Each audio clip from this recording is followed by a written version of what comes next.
صحیح۔ سر اس کے اوپر بھی بات کر لیتے ہیں کیونکہ اس جنگ کے اوپر ہم بات کر رہے ہیں، امریکہ کی شکست خوردہ حکمت عملی کے اوپر بھی ہم بات کر رہے ہیں، تو ظاہر ہے جیسے کہ ابتدا کے اندر بھی میں نے انرجی سیکٹر سے متعلق سوال آپ کے سامنے رکھا۔ اس جنگ کے بعد یہ صورتحال دیکھتے ہیں کہ ایران کا جو ابھی پاکستان اپنے ثالثی کا کردار ادا کر رہا ہے کہ کسی طرح ابھی فی الحال پیغام رسانی ہے کہ ایران یہ چاہتا ہے کہ ایک تو مستقل جنگ بندی ہو، عارضی کوئی 40-45 دن کی نہ ہو، 2 مہینے کی نہ ہو، اور ایران کے اوپر جو لگی ہوئی پابندیاں ہیں وہ بھی ہٹ جائیں۔ ہم نے یہ بھی دیکھا ہے کہ ایران کے اوپر پابندیوں کے باوجود بھی متعدد ایسے ممالک ہیں کہ انہوں نے ایران کے ساتھ تجارت کی ہے اپنے ملک کے مفاد کو دیکھتے ہوئے۔ پاکستان اور ایران سے متعلق ہم نے دیکھا ہے گیس پائپ لائن کا منصوبہ ایک عرصے سے چل رہا ہے، اس میں کافی حد تک کام بھی ہوا لیکن اس طرح نہیں جا پا رہا کیونکہ پاکستان کا اپنا ایک موقف ہے کہ ہمارے پر عالمی پابندیاں لگ سکتی ہیں۔ اس جنگ کے بعد کیا اس اپرچونٹی دوبارہ سے اوپن ہو سکتی ہے، اس پر کام ہو سکتا ہے؟ یہ پچھلے سوال سے بھی زیادہ امپورٹنٹ ہے۔ صحیح۔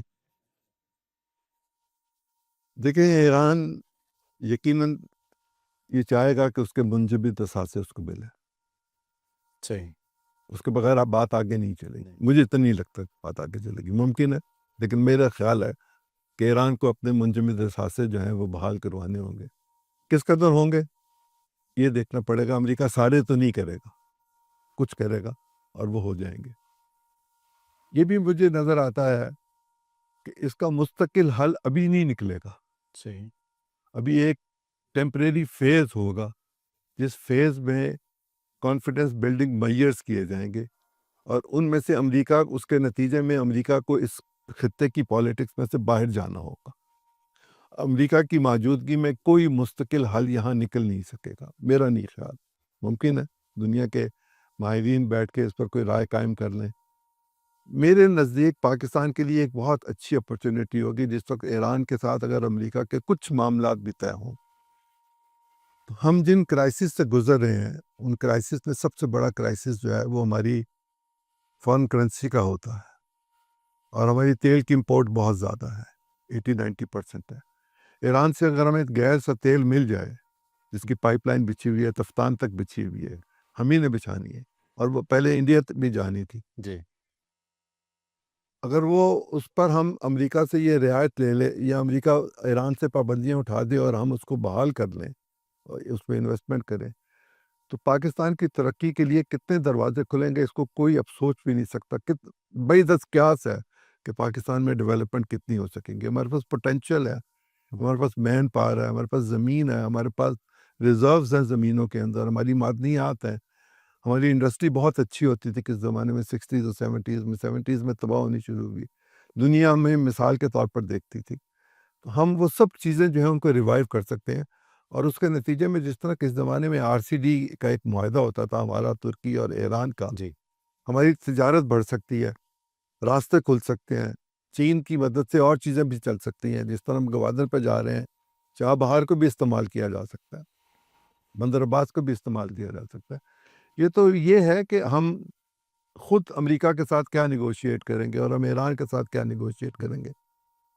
مجھے خوشی ہوئی یہ دیکھ کر، میں نے سن رکھا ہوا تھا، میرے پاس میں تو بہت سیکھا صاحبزادہ یعقوب صاحب سے۔ انہوں نے مجھے ایک دفعہ بتایا کہ میں ایران گیا تھا ایک خاص معاملے پر، مجبوری تھی ایک خاص، اس کے نتیجے میں گیا۔ تو اس وقت شاید علی اکبر ولایتی صاحب وہاں فارن منسٹر تھے۔ جی۔ تو انہوں نے مجھے کہا کہ آپ اسمبلی تشریف لائیے گا، تو میں اسمبلی گیا۔ بجائے اس کے کہ میں گیلری میں بیٹھتا، انہوں نے مجھے اپنے برابر والی سیٹ پہ، جو دنیا کی تاریخ میں اور کوئی واقعہ نہیں ہے، ایک اسٹرینجر کو اپنے برابر والی سیٹ میں ایوان میں بٹھایا۔ اسٹرینجر ان ہاؤس کا نعرہ نہیں لگا اور کلیپ ہوا۔ دوسری دفعہ سننے کو آ رہا ہے کہ ایران پاکستان سے خوش ہے، جی۔ اور یقیناً اس میں پاکستان کی قیادت کا بھی رول ہے، پاکستان کے لوگوں کے جذبات کا بھی عمل دخل ہے، ہماری اپنی حکمت عملی بھی ہے، اور شاید وقت کی ضرورت بھی ہے۔ ہمیں اپنے تعلقات کو بھی اثر نو استوار کرنا چاہیے، بہتر کرنا چاہیے، مستحکم کرنا چاہیے۔ جہاں کہیں کوئی مس انڈرسٹینڈنگ تھی اس کو ختم کرنا چاہیے، مستقل بنیاد پر ختم کرنا چاہیے، اور اس کے نتیجے میں اگر ہم باقی ریاستوں کے ساتھ ایران کے معاملات کو طے کروا سکیں، ہم یقیناً ایک قوت ہے، اس میں تو کوئی شبہ نہیں ہے نا کہ پاکستان ایک قوت ہے، ہماری بات سنی جا سکتی ہے، ہمیں سنوانی چاہیے، ہماری بات مانی جا سکتی ہے، ہمیں منوانا چاہیے۔ لیکن ہم دوست دھاندلی نہیں کر سکتے. مذاکرات ہی کر سکتے ہیں, مذاکرات کو فیسیلیٹیٹ نہیں کر سکتے ہیں. ثالث کا کردار تو پتہ نہیں ہم کر سکتے ہیں کہ نہیں کر سکتے, لیکن فیسیلیٹیٹر کا کردار کر سکتے ہیں.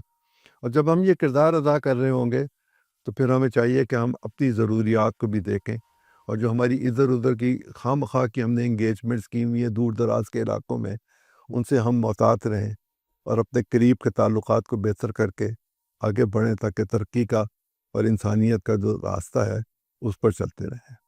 اس خطے کے حوالے سے میں کر کے ایران کی عوام اور ان کی استقامت کے حوالے سے آپ سے پیغام لینا ضرور چاہوں گا.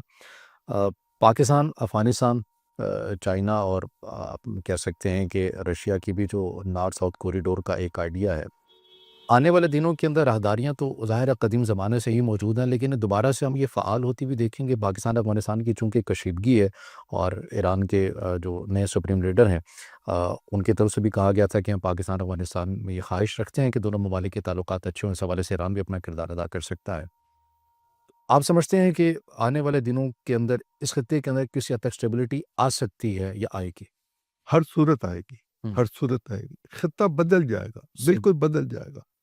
مجھے یاد ہے ایک بڑی سیاسی شخصیت نے ایک زمانے میں اس بات کا اظہار کیا کہ اگر چین ذرا دلچسپی لے, چین بظاہر نظر آتا ہے نا, اور وہ کہتے بھی ان کی پالیسی بھی ہے کہ ہم کسی ملک کے معاملے میں نہیں بولنا چاہتے.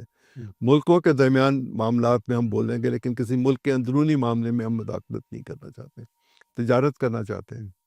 تو تجارت کے ذریعے بہت سارے مفادات اکٹھے ہو جاتے ہیں, اور جب مفاد اکٹھا ہو تو پھر ہم ایک دوسرے کا دھیان کرتے ہیں, لحاظ کرتے ہیں. جی. اس میں ایک نرمی آ جاتی ہے, اس میں ایک لچک آ جاتی ہے, اور اس کے نتیجے میں ایک دوسرے کو انڈرسٹینڈ کرنا آسان ہو جاتا ہے. میرا یہ خیال ہے کہ چین بہت کلیدی کردار ادا کرے گا. صحیح. افغانستان کے حوالے سے پچھلے دنوں ارمچی میں ملاقات ہوئی بھی, اور اس کے نتیجے میں دیکھیں گے کہ اب بات آگے کہاں جا کے کھڑی ہوتی ہے. افغانستان کے اندر وہ لوگ جو پاکستان کے لیے پرابلم پیدا کر رہے ہیں یا کسی کے لیے پرابلم پیدا کر رہے ہیں, انہیں اس کام سے باز رہنا پڑے گا. اور اس میں یقیناً روس بھی ایک کردار ادا کرے گا. روس تو پہلے سے بھی موجود ہے, روس کے اثرات بھی موجود ہیں, ان کی راہداری بھی موجود ہے. ہم سینٹرل ایشین اسٹیٹس تک جا سکتے ہیں, ایران کے ذریعے بھی, پاکستان کے ذریعے بھی. افغانستان سے گزر کے جانا ہوگا, اور چین اس میں انویسٹ کر سکتا ہے.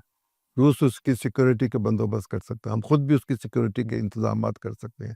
لیکن جب ہماری کوآرڈینیشن ہوگی, ہم، ایران, پاکستان, افغانستان, چین, روس, تو ہم سے بڑا کوئی دنیا کا خطہ نہیں ہوگا جو مضبوط ہوگا, جو خوشحال ہوگا, جس میں یکجہتی ہوگی, جس میں پیس ہوگا, اور پیس کے نتیجے میں ہم فلرش کر سکتے ہیں. صحیح.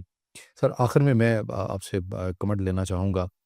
اس جنگ کے اندر آپ نے دیکھا ہے کہ ایران کی عوام بالخصوص وہ عوام جس سے متعلق امریکہ اور مغربی میڈیا نے جس قسم کا جو پروپیگنڈا کیا کہ یہاں کی جو عوام ہے وہ اپنے نظام سے اختلاف رکھتی ہے, ان کے ساتھ وہ ہم آہنگ نہیں ہے, 2 سے 3 دنوں کے اندر ان کی قیادت کو نشانہ بنایا جائے گا, عوام جو ہے وہ باہر نکلے گی, نظام تبدیل ہو جائے گا, اور پھر 4 دن اور پھر 4 ہفتے اور پھر مہینوں کی جنگوں کی اب یہ بات کی جاتی ہے, پھر زمینی آپریشن کی بات کی جاتی ہے. اس سارے کے اندر جہاں پر ایران کے عسکری ادارے بڑے آسان طریقے سے لڑ بھی رہے ہیں, وہاں پر ان کی عوام جو برداشت بھی کر رہے ہیں, حملے بھی ہوتے ہیں, اور اسی طرح مناظر بھی ہم دیکھتے ہیں کہ سڑکوں پر نکلتے ہیں اور امریکہ کے اگینسٹ مزاحمت کے حق میں وہ نعرے بھی لگاتے ہیں. ایرانی عوام کے لیے آپ کے پیغام دینا چاہیں گے؟ میں نے اپنے ایک ویلاگ میں اس پہ تفصیل سے بات کی تھی, آپ کے سامنے اس کا مختصر بات رکھ دیتا ہوں. میں نے بہت قریب سے مولانا مودودی کو دیکھا, سمجھا, پڑھا, ان کے قریب رہا ان کی زندگی میں. جو آئیڈیالوجی کی بنیاد پر لوگوں کی ٹریننگ ہوتی ہے, لٹریچر کی بنیاد پہ, دین کی بنیاد پہ,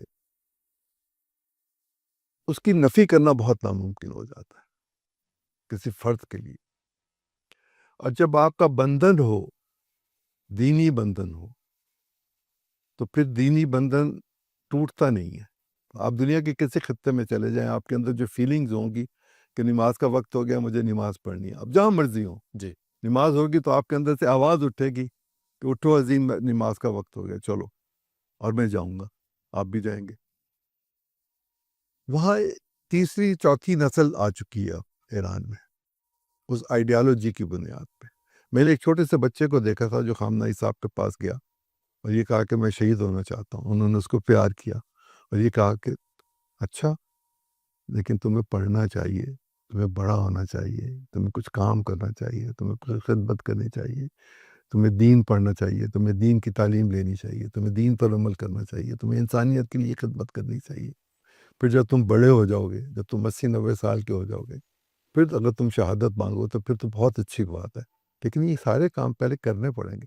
وہ خود یہ کام کر کے گئے. جی لیکن شہادت کا جو کانسیپٹ ہے وہ تو ہمارے پاس ہم سب کا ایک ہی جیسا شہادت بالکل کا کانسیپٹ ہے نا. اور ایران میں تو جو مسلک کام کر رہا ہے وہ تو پانی اور شہادت کے حوالے سے, جی اس پہ آپ جتنی جی چاہے بات کر کے دیکھ لیں. تو جب ہم زندگی موت کی بات کرتے ہیں تو پھر ہمیں موت کا ڈر نہیں ہوتا. ہم جنت میں جانے والے لوگ ہیں. ہم سے تو اللہ نے وعدہ کیا ہوا ہے کہ اگر ہمارے اعمال اچھے ہوں گے اور ہم شہید ہوں گے تو ہم سے حساب نہیں لے گا. ہمارا خون بھی تازہ ہوگا جب بھی ہم اٹھائے جائیں گے, ہمارے جسم بھی تازے ہوں گے, ہمارے جسم کی خوشبو بھی آ رہی ہوگی. تو جب میرا ایمان ہی یہ ہے اور میں اپنے ایمان کی بنیاد پہ طاغوت کے ساتھ لڑنے کے لیے تیار ہوں, تو پھر طاغوت میرا کچھ نہیں بگاڑ سکتا. اس لیے ایران کا وہ نقصان جو معاشی طور پر اس کو پہنچایا جا رہا ہے وہ اپنی جگہ پر, لیکن اس کی آئیڈیالوجی کو, اس نظریے کو دنیا کی کوئی طاقت شکست نہیں دے سکتی.